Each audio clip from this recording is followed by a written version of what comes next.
भाइयों के लिए लड़ते हुए प्राण न्यौछावर किए और अपना वचन निभाया। कहा मुझे मेरा वचन निभाना। रघुकुल रीत सदा चली आई, प्राण जाए पर वचन न जाए।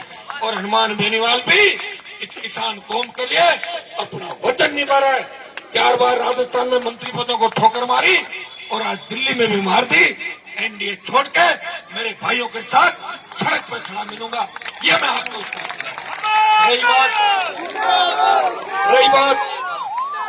रही बात दिल्ली कूच की। एक बार जितने भी संगठन है उनसे भी आप बात कर लो। अगर वो लोग तैयार हो जाते तो मैं तो अभी बैरियर उठा के फेंकवा दूंगा, फिर चाहे लाठी गोली चले। वो बदनामी हनुमान बेनीवाल की नहीं होनी चाहिए। एक बार आप लोग यहाँ से जाके उनसे बात कर लेना। बाकी हमारे मजबूत जवान अगर दौड़ेंगे, मुझे पता कि बैरियर कहाँ जाएंगे और आंसू गैस के घोड़े किस साइड से किस साइड में जाएंगे। मैं नहीं चाहता, मैं ये भी नहीं चाहता कि अशांति का सारा ठीकरा मेरे ऊपर फूटे। लोग तो तैयार बैठे हैं, लोग इधर से ठीकरा फूटे, रात को हाथ मिला ले। आप भाइयों, मैं आपको इतना ही विश्वास देता हूँ, इस किसान आंदोलन के अंदर कोई राजनीतिक महिलाएं लड़ने के लिए मैं यहाँ नहीं आया हूँ। पिछली बार जब आया था, देश के गृह मंत्री जी ने 2 बार मुझे कहा, क्योंकि मैं एनडीए के अंदर हूँ, उनका मेरे साथ ठीक है और मैंने उनकी बात रखी।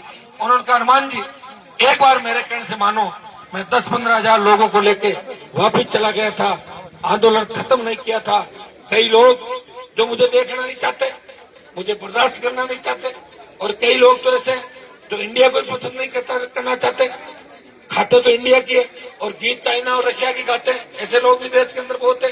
वो तो सोशल मीडिया में कुछ भी डाल देंगे कि हनुमान आया और चला गया। हनुमान कहाँ चला गया? हनुमान तो वापिस आ गया। और तुम भी तो आए थे, क्या तीर मार लिया अभी तक? मुझे बता दो इस देश के अंदर। भाइयों, कम से कम मैं तुम्हें गलत दिशा के अंदर नहीं ले जा रहा हूँ। मैं धन्यवाद दूंगा मेरे तमाम किसान भाइयों जो पिछले 1 महीने से डटे हुए साधक थी। और हनुमान बेनीवाल तीसरा देश का दल बना, शिवसेना एनडीए छोड़ के अलग हुई, जो मजबूत भारतीय जनता पार्टी की मजबूत बात थी। उसके बाद अकाली दल गया और आज राष्ट्रीय लोकतांत्रिक पार्टी एनडीए छोड़ के जा रही है। किसान कौम को इससे बड़ा तोहफा हनुमान बेनीवाल नहीं दे सकता। और मैं फिर आपको कहना चाहता हूं कि बीजेपी के नेता कहते हैं कि हनुमान बेनीवाल गठबंधन से चुनाव जीत गया। भारतीय जनता पार्टी के नेताओं को मैं चेतावनी देता हूं, मैं चुनौती देता हूं कि मैंने 16 जगह बीजेपी का प्रचार किया था राजस्थान के अंदर। वो 16 सीट छोड़ो, मुझे 2.5 लाख वोट दिए थे, 30 लाख दिलाए। आप तो 8 एमपीओ के इस्तीफे दिला दो, मैं दे देता हूं। मैं कांग्रेस से गठबंधन नहीं करूंगा और नागौर की जनता मुझे वापस सांसद बना के भेज देगी।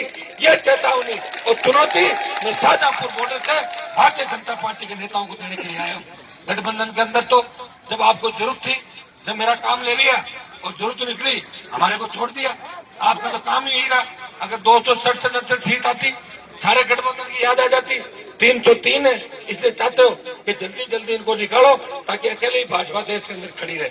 मैं तो राजस्थान के अंदर आपको चुनौती देता हूँ, 2023 के अंदर अगर भारतीय जनता पार्टी को तीसरे नंबर पर नहीं धकेल दिया तो मेरा नाम बदल देना। केदारजी महाराज के देवनारायण भगवान, कृष्ण भगवान और राम साहब पीर के भक्त इतनी तादाद के अंदर यहाँ है। भाइयों, संख्या हजारों में नहीं है, लाख पार संख्या है। वो दूर तक जवान किसान खड़ा है और यहाँ ऐसी जगह आया है 1200 किलोमीटर अपने साधन लेकर आए। हमने कोई साधन नहीं लगाए, कोई पूंजीपतियों से सहयोग नहीं मांगा और कोई झोली फैला के भीख भी नहीं मांगी दूसरे संगठन की तरह कि 2-2 रुपए दे दो। कभी हनुमान बेनीवाल ऐसा काम नहीं करता। पार्टी भी बनाई, चुनाव भी लड़ाए, आप यहाँ पे आए, प्रयास किया। मुझे पता है कि मेरे बहुत से भाइयों ने मेहनत करके और आज कूच को सफल बनाया। कुछ देर एक बार हम लोग यहाँ बातचीत करेंगे, उसके बाद अगला कदम हमारा क्या होगा ये रणनीति हम लोग यहाँ पे बढ़ाएंगे। मैं आपको धन्यवाद दूंगा। और भाइयों, दुर्भाग्य इस बात का कि जब हुंकार हमने राजस्थान के अंदर भरी थी, तब शायद पहली हुंकार थी कर्ज माफी धन्ना सेठों का 3 लाख करोड़ का कर्जा दिल्ली की सरकारों ने माफ किया। राजस्थान का 82,000 करोड़ का कर्जा माफ होना चाहिए। मैंने कहा मुफ्त बिजली राजस्थान के किसानों को मिले। बिजली उत्पादन के अंदर विंड एनर्जी और सोलर एनर्जी के बाद राजस्थान जल्दी 1 नंबर पे आ जाएगा। मेरे किसान भाइयों को फ्री बिजली मिले। मेरे किसान जो दूसरे घरेलू उपभोक्ता है और शहरी क्षेत्र के गांव के, उनको आधी दर पे बिजली मिले। जब रोड टैक्स लेते हो, सेस लेते हो, तो फिर टोल किस बात का? टोल ना के हटे, जिस तरह आज अटैक नहीं हटे पूरे राजस्थान एक आह्वान से ही टोल के डंडे ऊपर हो गए राजस्थान। भाइयों, माइनिंग लीज किसानों को उनके खेतों पर मिले, संविदा कर्मियों को नियमित करे, 4 लाख खाली पद भरे और किसान के बेटों को रोजगार के साधन दे। इन मांग को लेकर हुंकार भरी, पार्टी बनाई और पार्टी बनाने वाला भी किसान का पहला बेटा हूं। नेता तो बड़े बड़े होंगे, मैं नहीं कहता कि मैं से बड़ा नेता नहीं, नेता बड़े वो होंगे, लेकिन वो गहलोत और वसुंधरा की गोद में जाके बैठ गए। कोई सुखाड़िया का पान सुखाड़िया थूकता था तो उसके पान की पीक अपने हाथ में उठा लेते थे। ऐसे भी नेता थे राजस्थान हमारे समाजों में, बातें तो बड़ी बड़ी करते थे। और जयपुर में मुख्यमंत्री और दिल्ली में प्रधानमंत्रियों के कप प्लेट उठाते थे। बहुत से नेता हुए राजस्थान में। भाइयों, आपका भाई जिसने पार्टी भी बनाई और 5-5 लाख की सभाओं के अंदर हर व्यक्ति, हर नौजवान, हर किसान के बेटे को नेता बनाने का प्रयास किया। उनके स्पीच भी करवाता था, संघर्ष भी किया। 57 सीटों में उम्मीदवार लड़ाए, 9 लाख के लगभग वोट लिए, समय कम मिला। उसके बाद उपचुनाव हुआ, भाजपा और हनुमान बेनीवाल के अंदर गठबंधन हुआ। भाजपा तो 40,000 से हारी और मुख्यमंत्री को मेरे विधानसभा क्षेत्र में पूरी सरकार को हार का मजा दिखाया जब बीजेपी ने पूरा वोट कांग्रेस को डाल दिया था। दोनों को एक साथ सटाया हुआ।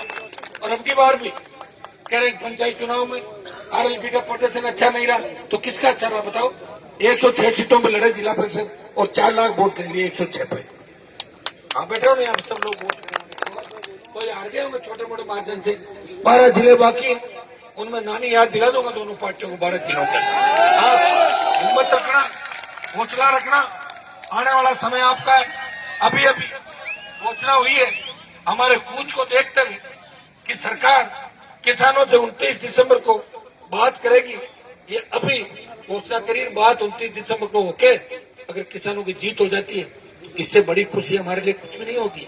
हम तो यही चाहते हैं, हम ये नहीं चाहते दूसरे नेताओं की तरह कि प्रियंका गांधी आई, धारा 144 तोड़ी, पहले पुलिस अधिकारियों को फोन कर दिया कि मैं आ रही हूँ, मुझे गिरफ्तार करके मेरी फोटो छपवा दो, मेरी फोटो छपवा दो। पप्पू आया, तो किसानों की याद आ गई। पप्पू को ये पूछो कि आपकी मम्मी ने और आपके पापा ने क्या किया था किसानों के लिए, और आपकी दादी ने क्या किया था आप किसानों के लिए, किस तरह इमरजेंसी लगाई थी देश के अंदर। भाइयों, हमारे लिए तो कांग्रेस और भारतीय जनता पार्टी आज की तारीख में बराबर है। राजस्थान में तो हमेशा कहता हूँ, एक सांपनाथ है, दूसरा नागनाथ है। हमें दोनों को भगाना है, किसानों की सत्ता राजस्थान के अंदर लानी है। हम बड़े भाई के रूप में चलेंगे, दूसरी 36 कौम को छोटे भाइयों के रूप में लेके हम साथ चलेंगे और राजस्थान की सत्ता पे कब्जा करेंगे। और राजस्थान की सत्ता पर अगर कब्जा कर लिया तो फिर खाली बीच में हरियाणा ही पड़ता है, दिल्ली कोई ज्यादा दूर नहीं। ये भी काम राजस्थान के जवान, मुझे अच्छी तरह याद है इस देश के अंदर 2 ही आरक्षण की बड़ी लड़ाइयां हुई थी।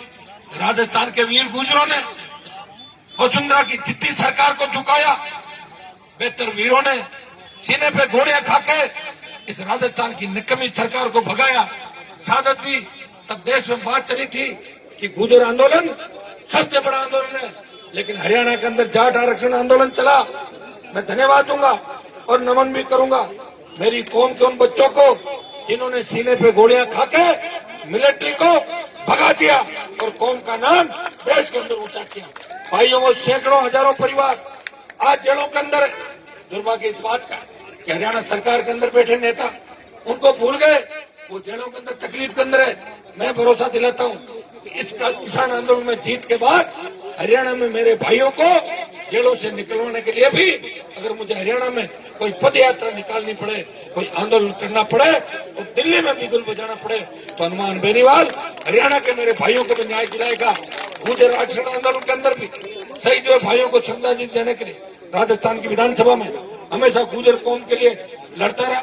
सचिन पायलट को मुख्यमंत्री बनाने का पूरा प्रयास किया और दोबारा जब गहलोत की सरकार गिर रही थी तभी पायलट को सीएम बनाना चाहते थे। मेरे तीनों विधायक कांग्रेस भाजपा के कई नेताओं ने कोशिश की इनको तोड़ ले, लेकिन तीनों टच से मस्त नहीं हुए और तीनों ने भारत कांग्रेस के खिलाफ फ्लोर टेस्ट के अंदर वोट डाला। हम वो है जो कहते हैं और करते हैं। दिल्ली वालों ने हमें कुछ दिया नहीं है। ये नहीं कोई मोदी जी और अमित शाह जी में गुदार लेके आ गए उनकी चुकानी है। मैं तो गया था, अच्छी बात थी, हाँ भर ली और मुझे बुरी लगी तो ना दे दी। उनके बिल अच्छे थे, उनका मैंने समर्थन किया और बिल खराब है इसलिए हनुमान बेनीवाल एनडीए से अलग हो रहा है।